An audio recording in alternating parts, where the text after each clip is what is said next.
I'm John Stevenson, and we're going to be looking at the books of Joshua, Judges, and Ruth in our continuing survey of the Old Testament.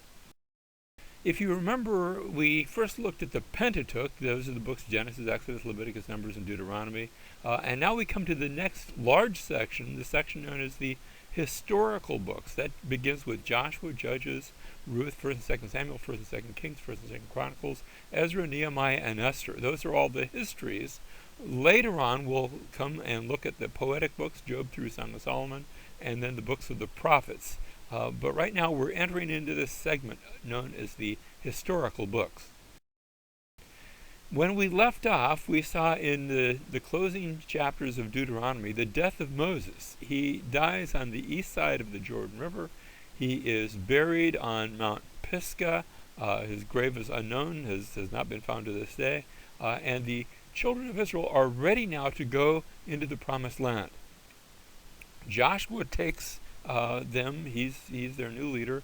And as the book of Joshua opens up, they will be crossing over the Jordan River. First, they're going to scope it out a bit, but then they're going to cross over the Jordan River and find themselves in the promised land.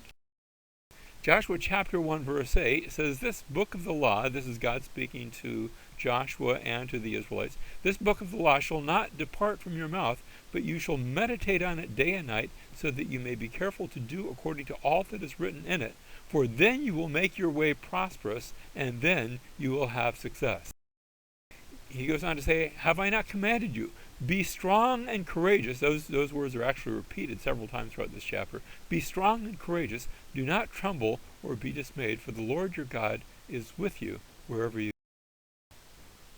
The very first thing they are facing as the Israelites are going to go across the Jordan River is the town of Jericho. For them it is a walled city. The Israelites do not have big giant battering rams. So it's going to be a bit of a problem how they will capture this first city. And as they capture this city, that will lead the way to all the others. Jericho is known in the Bible as the city of the palm trees. Once you go there, you can see immediately why this is the case. Even today, there are palm trees year-round that are growing there and all around the area. And that becomes one of its titles. There's a natural spring that comes up in the area, waters the area, and in the midst of what is overall a dry area, this one area has natural springs and water and vegetation, and it's a lush oasis in that part of the world. You remember the story as the Israelites are getting ready to go into the land, that Joshua sends 2 spies into the land. Remember the first time that they went in, 12 spies were sent out. 10 came back with a bad report saying, "No, those guys are too big for us."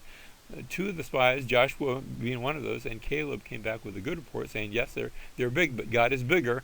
This time, you almost get the impression God turns to 10 potential spies and he says, "You guys can just stay home. We don't want to hear your report." And now he just sends 2 spies in, and they go to Jericho, and they find themselves meeting up with a Canaanite prostitute by the name of Rahab, who says, "I've heard of the God of you Israelites. I heard what your God did to the Egyptians. I've come to believe in your God." And she takes them, she protects them, she hides them, and then when no one's looking, she lets them out down over the city wall with a cord, and they enter into a covenant with her. They say, "Look, because you have helped us, and as long as you keep our secret, when Jericho is taken, you and your family will survive. The sign of that, you're to take this cord," and it happens to be a scarlet cord, a red cord. "You're to take this cord and leave it hanging out of your window. That will be the sign." Someone has said there's a bit of a scarlet cord running through the entire Old Testament, a cord signifying, looking forward to the ultimate descendant of Rahab, because she's going to intermarry and marry into one of the Israelite families, and she will be in the descendants, she will be in the ancestries of Jesus the Messiah. Jericho falls, sure enough.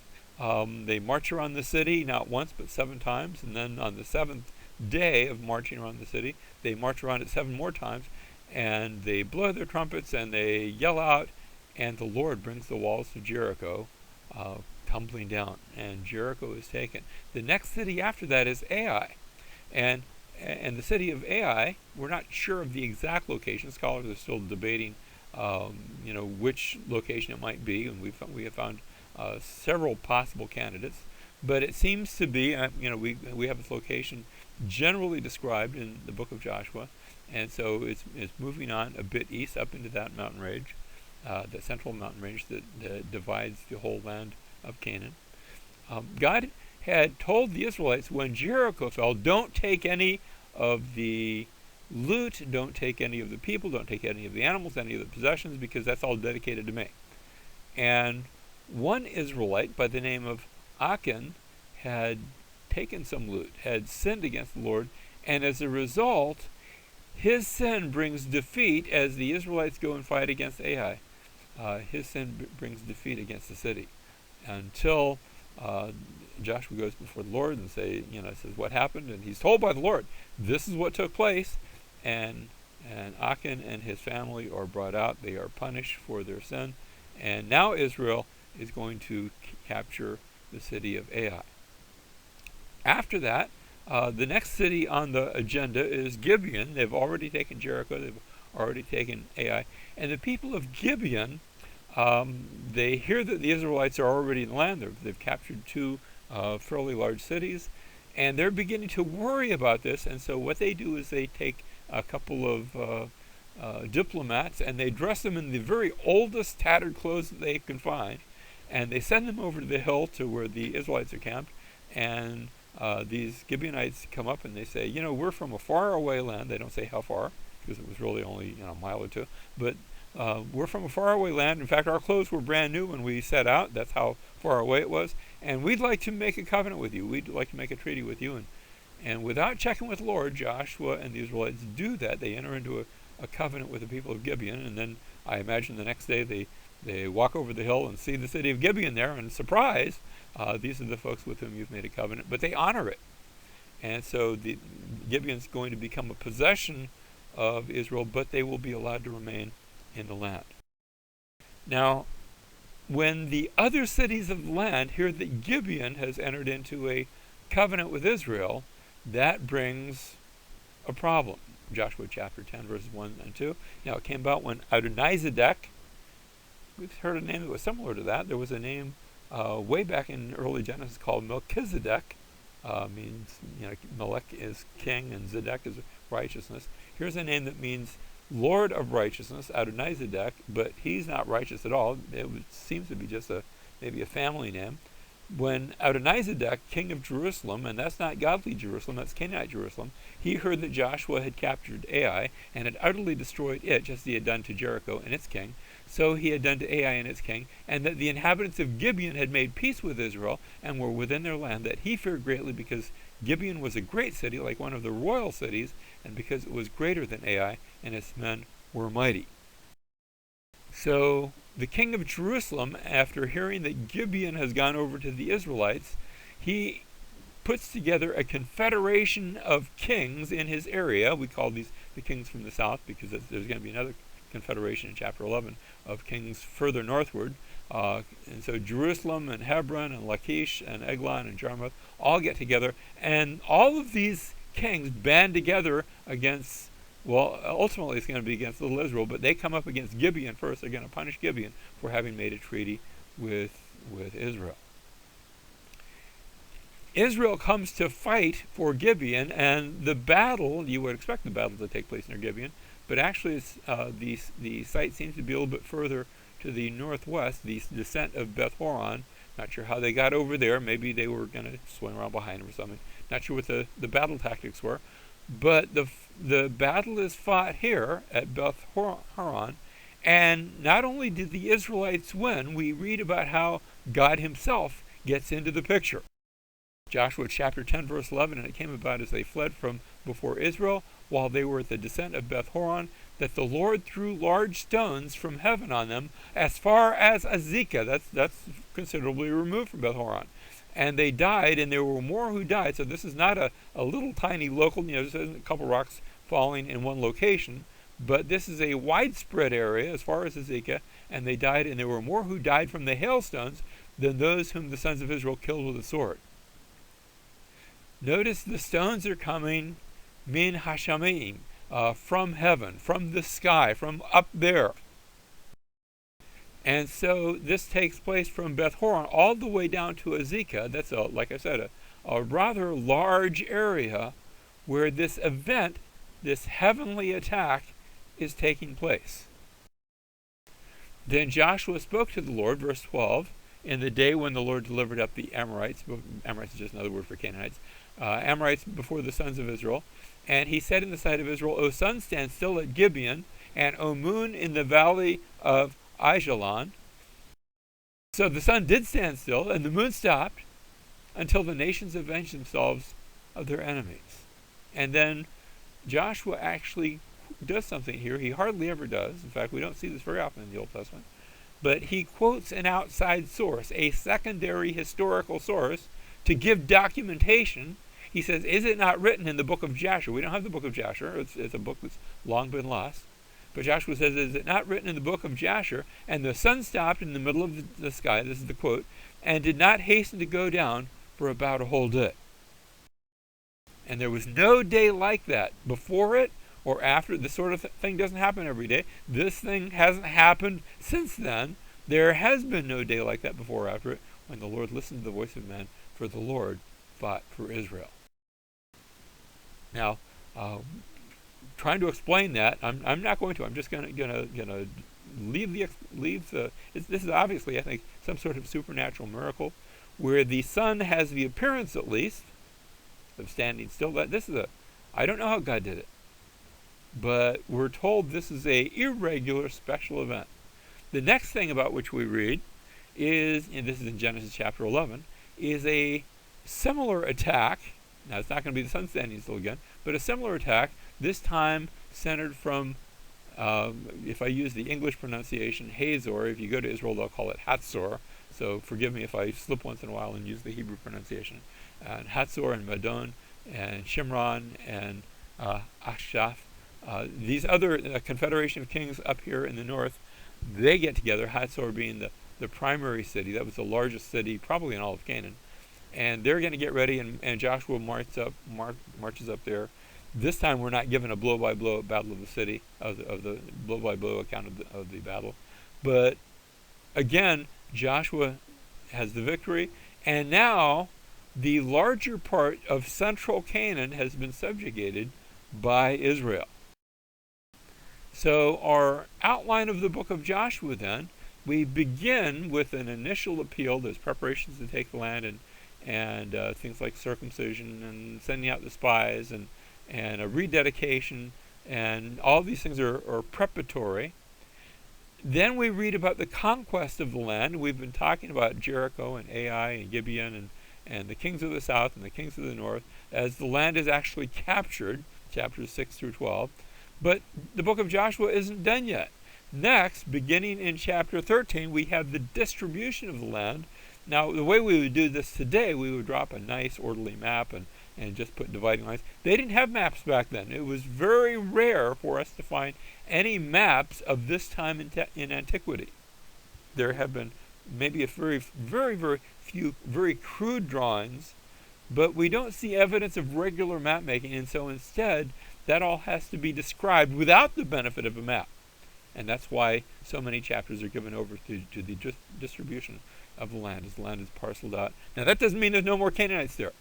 The land has been largely taken, but there's still many, many Canaanite cities that are still in the land, and that remains yet to be done. And we'll be seeing how that progresses, not here only in Joshua, but on into the book of Judges, and again in 1st and 2nd Samuel, all the way up maybe to 1st Kings. So the land is being distributed, and then finally there's a closing appeal, just like there was an initial appeal. Again, a closing benediction, a closing call to be strong and faithful and courageous. And Joshua, at the end of the book of Joshua, he has led the Israelites, but now he's ready to die. It's been noted that when we look at the books of Genesis and Joshua, there's a culmination of promise. That Genesis ends with a promise of the bones of Joseph. Remember how that ends in Genesis chapter 50? And Joseph says, when you go into the land, take my bones with you. That's all that'll be left. and bury them in the land. And the book of Joshua now ends with the fulfillment of that promise, as Joseph has taken the bones of Joseph. He's been dead, 400 plus years, but the bones of Joseph are now brought into the land, and they are buried in the land. Joseph finally makes it into the land. As we come to the book of Judges, in Judges chapter 2, we're told about a cycle that will take us through the entire central section of this book, where first the Lord would raise up a deliverer against the oppressors, those who were oppressing Israel, and then after they had been delivered, the Israelites would find it nice for a while, but then they would begin to fall into sin, and they would do evil in the sight of the Lord. Next, God would sell them into the hands of their enemy. He would judge them, and various enemies, whether it's the Philistines or the Moabites and the Ammonites or the people of various Canaanite groups, would bring them under bondage. The Lord would sell them into their hands.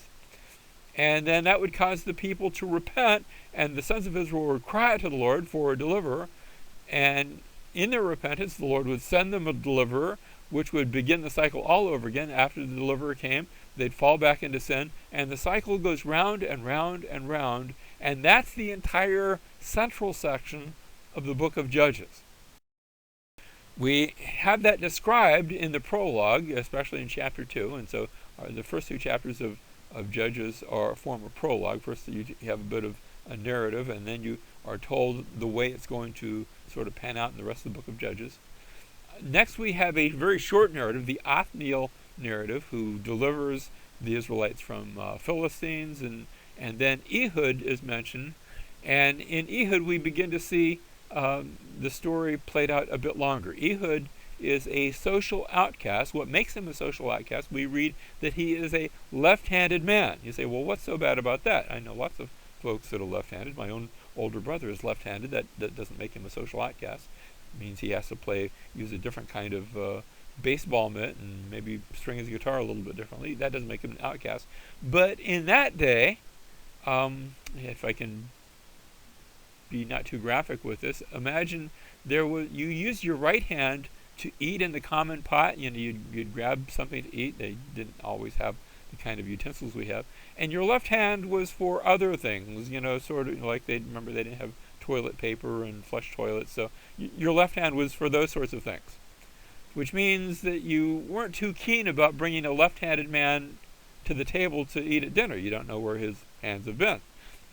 And so Ehud is used by God, and God uses his left-handedness as oppressors from the east of the Jordan, in this case is the king of Moab, crosses the Jordan River and comes to where the ruins of Jericho are located. There's a nice spring there, and he sets up camp there at the site of Jericho, and he oppresses the Israelites. He demands that they bring him tribute, and Ehud comes down, and he has fashioned sort of a makeshift weapon. Now, the Israelites don't have the ability to make iron weapons, but he has taken, sort of manufactured, sort of a long pointed thing that's going to act like a knife or, stabbing sword, and he has hidden it in such a way that it won't be located, because people are going to be looking at a convenient place to find it next to his right hand.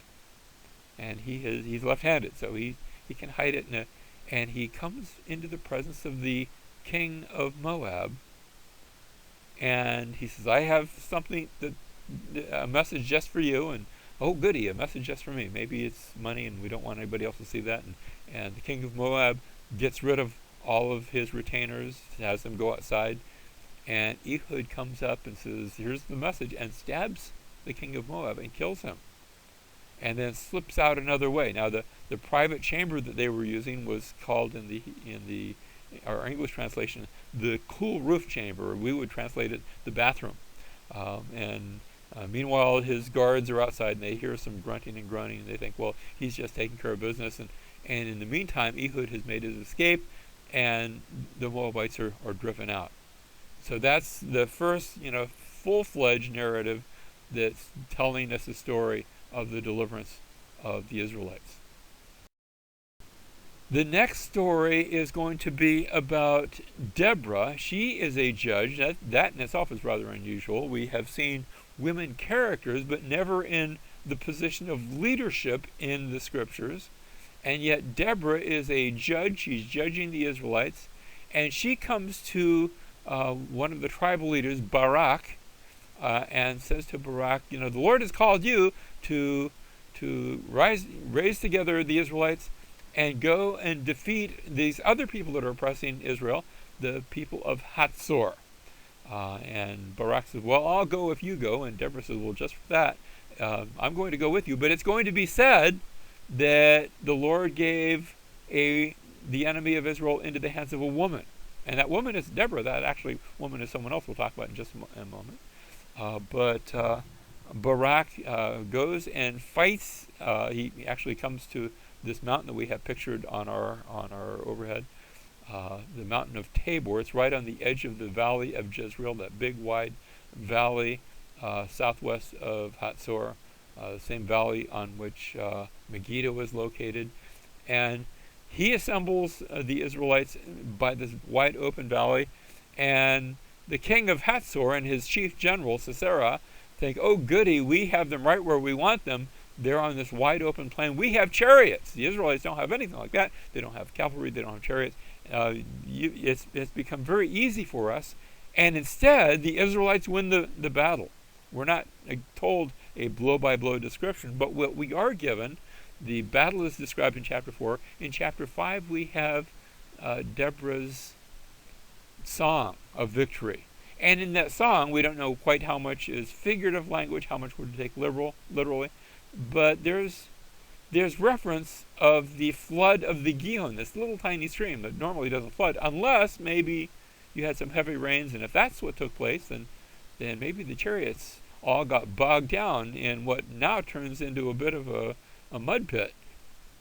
And in any case, the Israelites win the victory, and the general Sisera, he goes running away, and he finds refuge, seeks refuge in the tent of a Israelite woman by the name of Jael.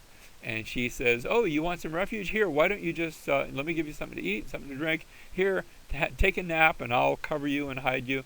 And while he's sleeping, she takes a tent peg and a hammer and drives it through his head and kills him. Notice the woman slays the enemy of Israel with a blow to the head. We're going to see how that comes back again a second time in the book of Judges. The next story is the Gideon narrative. We've all heard of Gideon, who God comes.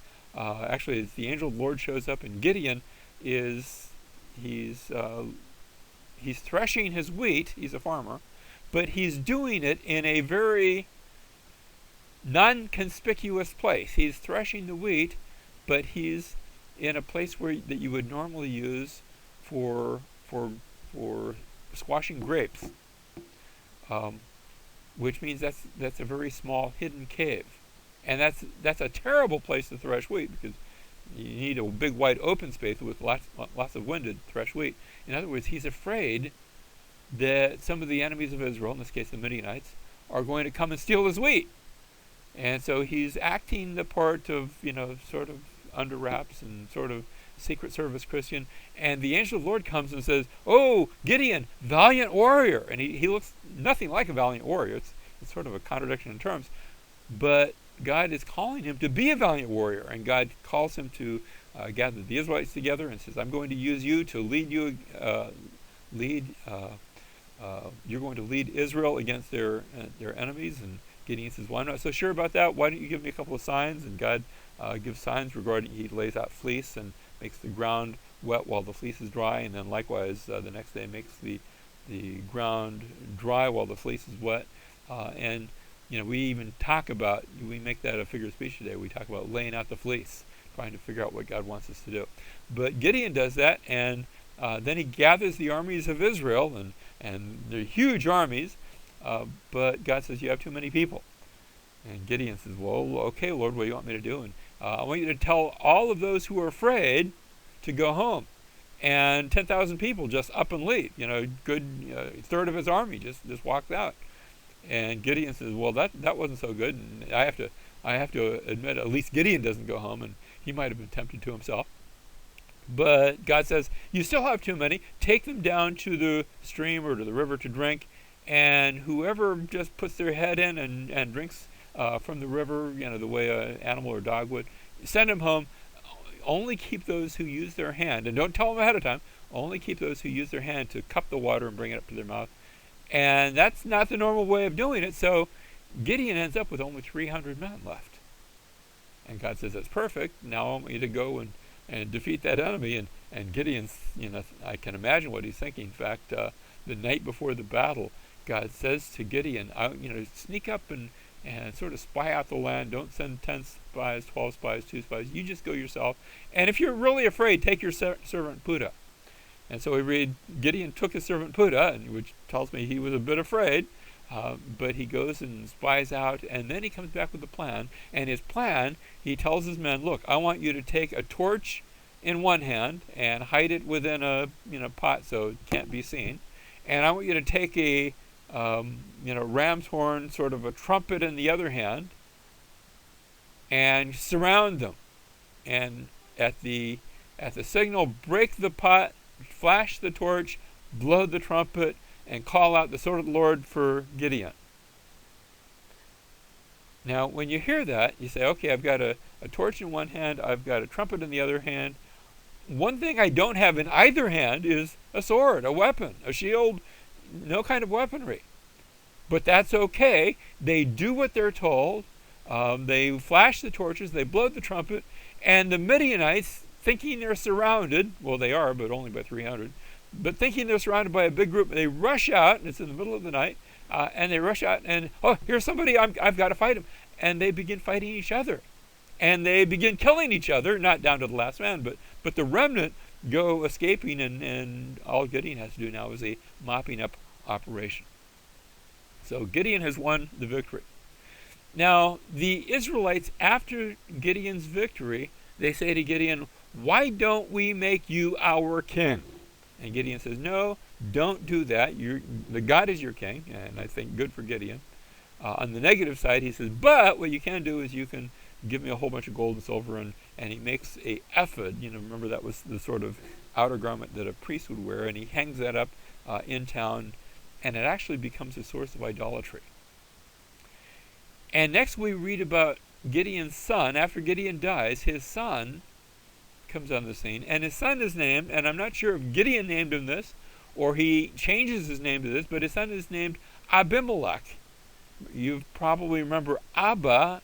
Ab is father, and Abi is my father, and Melech is the word for king in Hebrew. So Abimelech is my father the king. And yet Gideon said, I'm not going to be king, but Abimelech, his name, means my father the king. And Abimelech sets out to make himself a king. And thinking that any other son of Gideon might be a problem to him, he goes out and murders every one of his brothers that he can find. And he becomes an oppressor. He's not a deliverer, he's not a judge. He becomes an oppressor against Israel. And he is oppressing Israel, he's attacking cities, and he's coming to attack one city, and they've all run up into a tower, and he's come up against the tower, and he's getting ready to burn them out. And we read that a woman, we're not even told her name, a woman throws a millstone off the roof of the tower, off the top of the tower, and it hits Abimelech on the head, and he's mortally wounded, and he says to his armor bearer, quick, run me through, take your sword and kill me so that it won't be said that I was killed by a woman. And he does that, but we still say he was killed by a woman. So that we have not one but two instances in the book of Judges where a woman slays the enemy of God's people with a blow to the head. Now, where have we seen that image before? It echoes with the promise that we had all the way back in Genesis chapter 3 and verse 15.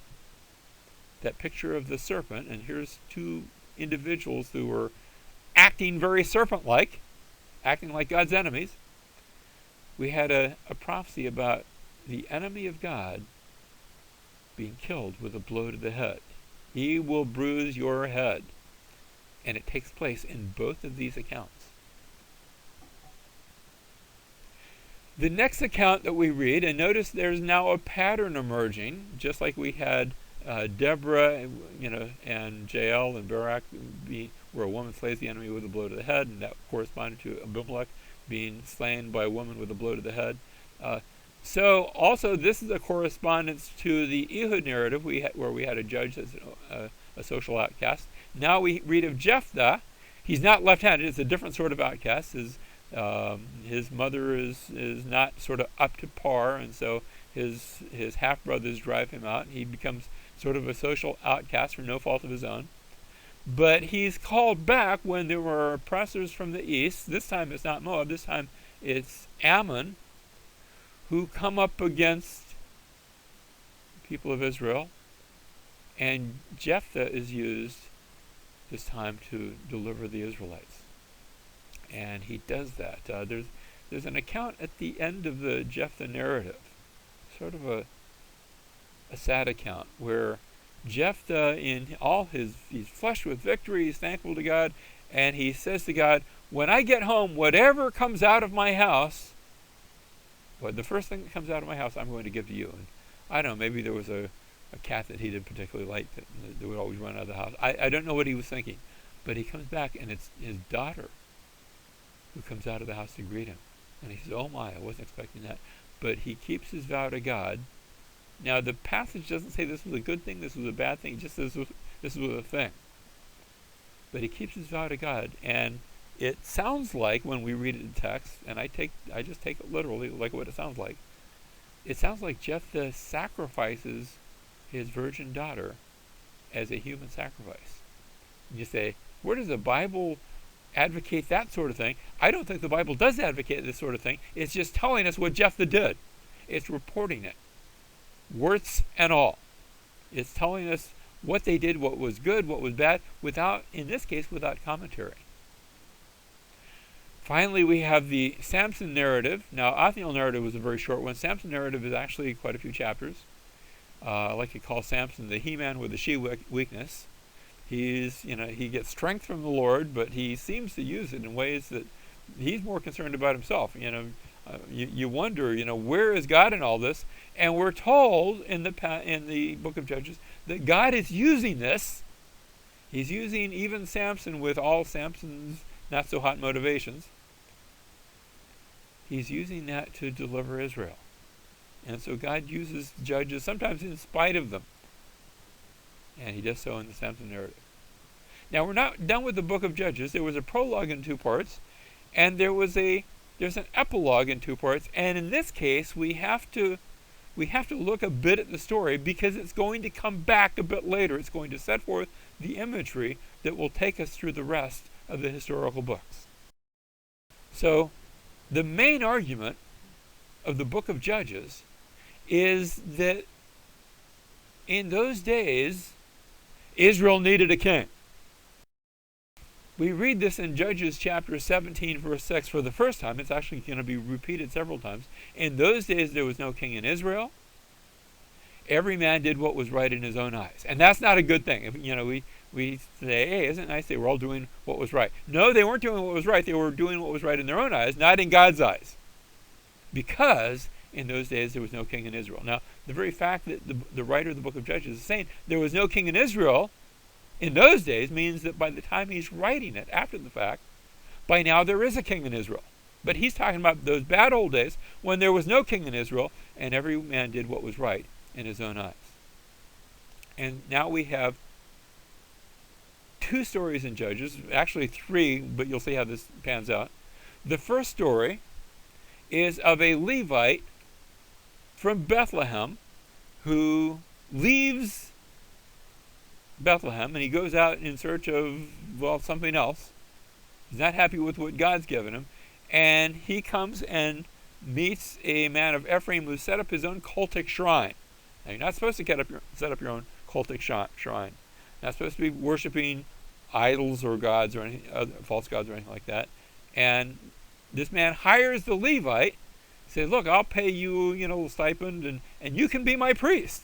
You just got upgraded. You were a Levite. Now you're more than a Levite. You're a priest, and you can be my priest. That's not a good thing, because in those days there's no king in Israel, and every man is doing what's right in his own eyes. Meanwhile, the tribe of Dan, from which Samson came, has gotten tired of living in such proximity to the Philistines. And so they've decided it's time for a move. And they up and move.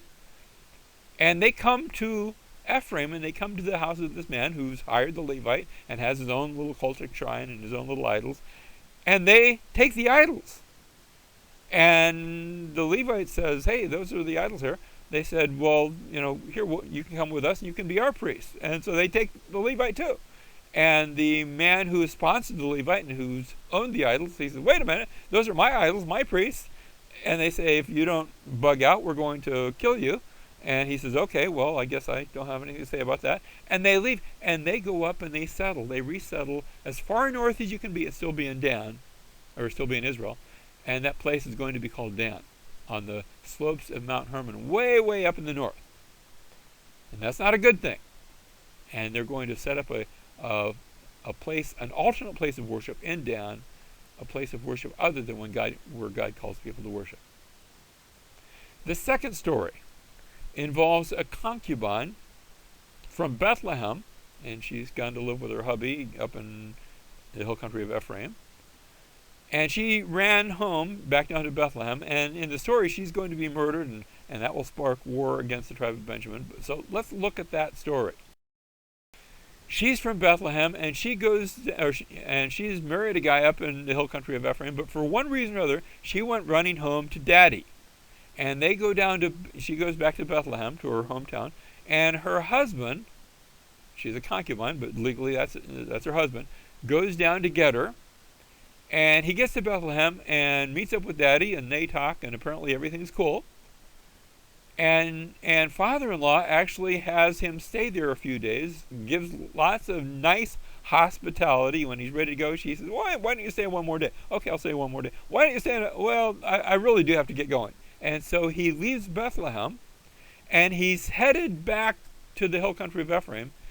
We're told actually he's passing near Jebus. That's the old name for the city of Jerusalem. And he decides, I don't really want to stay here because bad old Jebusites, bad old Canaanites, we know what they're like. They're sinful and they do bad things. We don't want to stay there. Let's keep going. And he goes until he gets to Gibeah, and that's a town of Benjamin.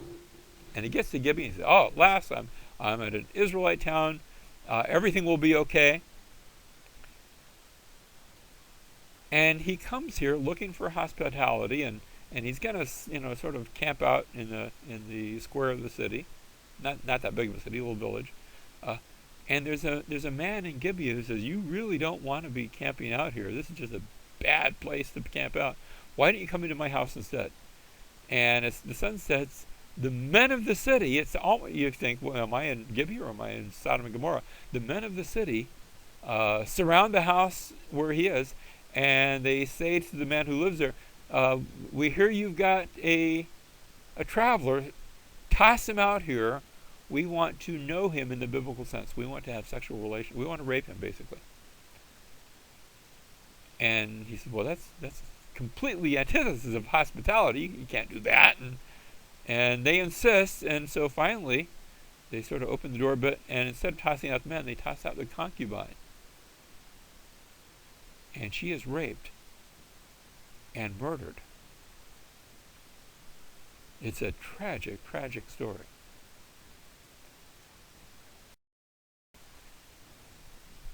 And he takes her body and cuts it into pieces. Now, she's dead already. She's beyond it. And cuts it into 12 pieces. And through messengers, I imagine, we're not told how he did it, but he sends 12 pieces of her body to all 12 tribes of Israel. And the Israelites, you can imagine getting an arm or a leg or a head in the mail, and you say, what on earth is this?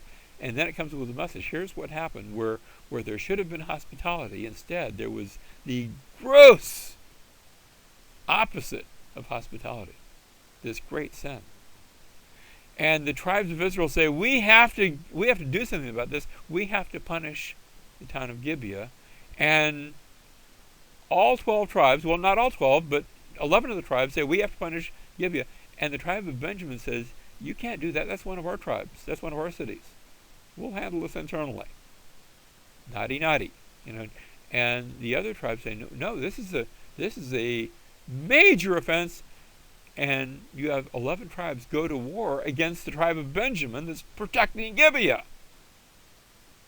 You see, this isn't a good story. And this is all taking place because in those days there was no king in Israel and every man's doing what's right in his own eyes. And they fight, and actually they lose the first couple battles. And when they finally win, Benjamin is reduced to almost non-existence. Benjamin's going to become the tiniest of tribes. It will continue to survive, barely. But things have gone from bad to worse to worse to worse. And that's where the book of Judges has taken us. We turn the page, and we're out of the book of Judges, but we're not out of the land of the time of the Judges, because the book of Ruth begins in the days when the judges judged. So still in the time of the book of Judges.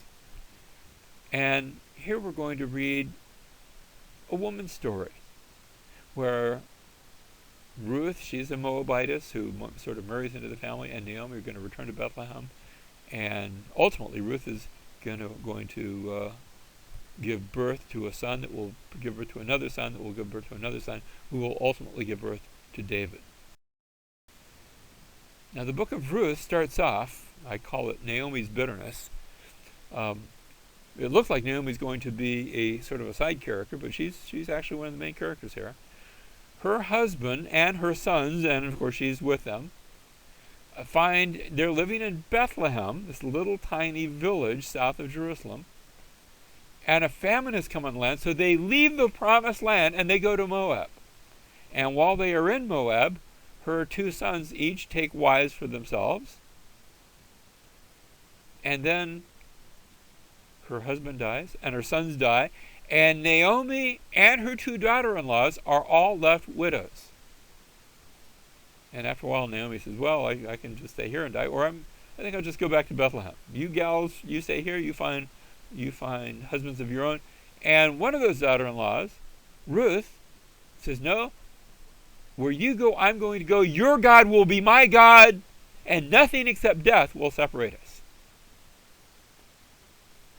And so I guess that's the nice part of the story, but Naomi gets back to Bethlehem with Ruth in tow, and she's without sons, without a husband, in deep shame. This is an honor and shame culture. This was a very shameful thing. And she says to the people of Bethlehem, they say, don't you look a bit like Naomi? And the name Naomi meant pleasant. And Naomi says, don't call me pleasant anymore. We're going for a name change. Call me Mara. Call me bitter. And that's how chapter 1 ends. Now in chapter 2, the story begins to develop as Ruth goes out into the fields. Now they don't own any fields, so she can't go out into her fields, but in that culture, the poor were allowed to go and get a little bit of food for them to eat, just what they could gather. Can't bring big basketfuls or anything, but they can get a little bit maybe of what the servants drop, or on what's on the outside of the field. They're supposed to leave that according to law. And while she's doing that, today we would see Ruth. She would be holding one of these signs at the entrance of the interstate saying, I will work for food, or something like that. While she's doing that, she happens to meet a landowner by the name of Boaz. And he says, I've heard about how you're taking care of your mother-in-law, Naomi, and he says, may the Lord bless you under whose wings you have sought refuge. And Ruth comes home and tells Naomi about this encounter, and Naomi says, Boaz is a relative.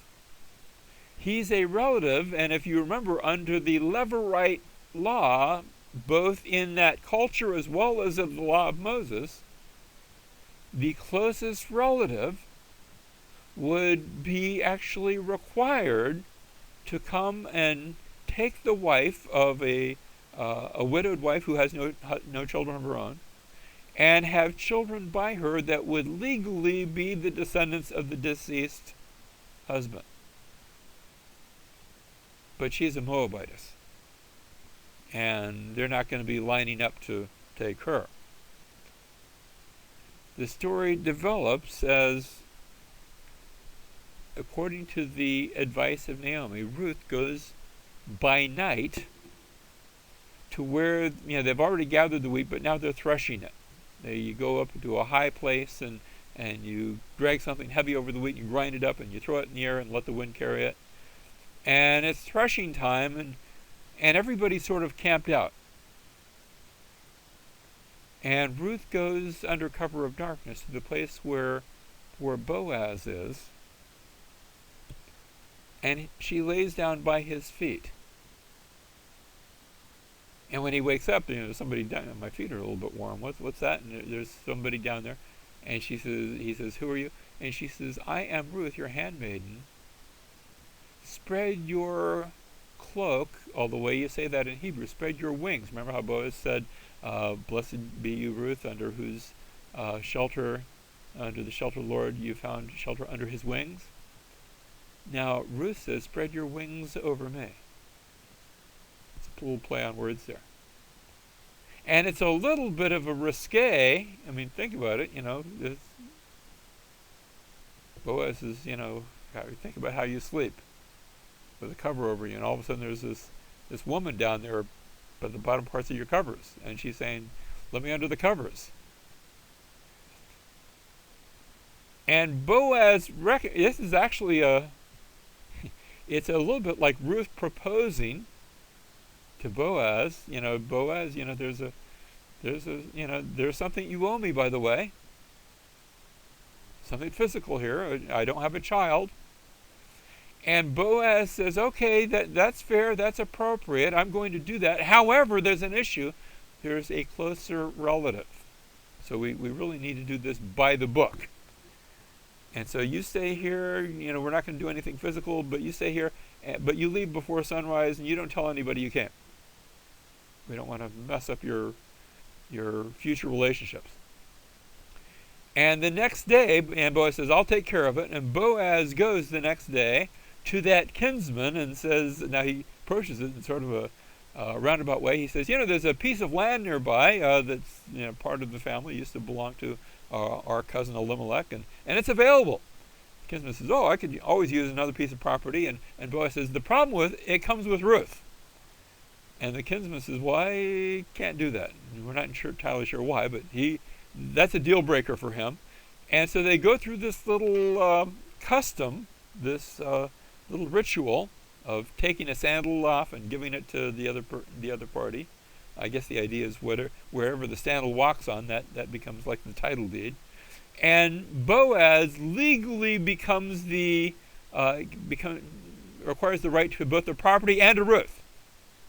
And he takes Ruth, and he marries her, and has children by her, which will be the legal heirs of Naomi's former husband. And they have a child, and the child is taken and put into Naomi's lap as if it's her child, and she nurses the child, and the story ends with Naomi's blessing. And then it ends, and it tells us, and this child gave birth to another child, who gave birth to another child, who ultimately gives birth to King David. And so it's a story of the birth of a king. And remember the refrain that you see a few times at the end of the book of Judges. In those days there was no king in Israel, and everyone did what was right in his own eyes. And the book of Ruth is the answer to that, because the book of Ruth is showing how they really needed a king from Bethlehem. The king who would be King David, but really the book of Ruth is telling us a story, our story, about how we needed a redeemer. We needed a king also from Bethlehem, because the ultimate son of David is going to be Jesus, the greater king who comes from Bethlehem.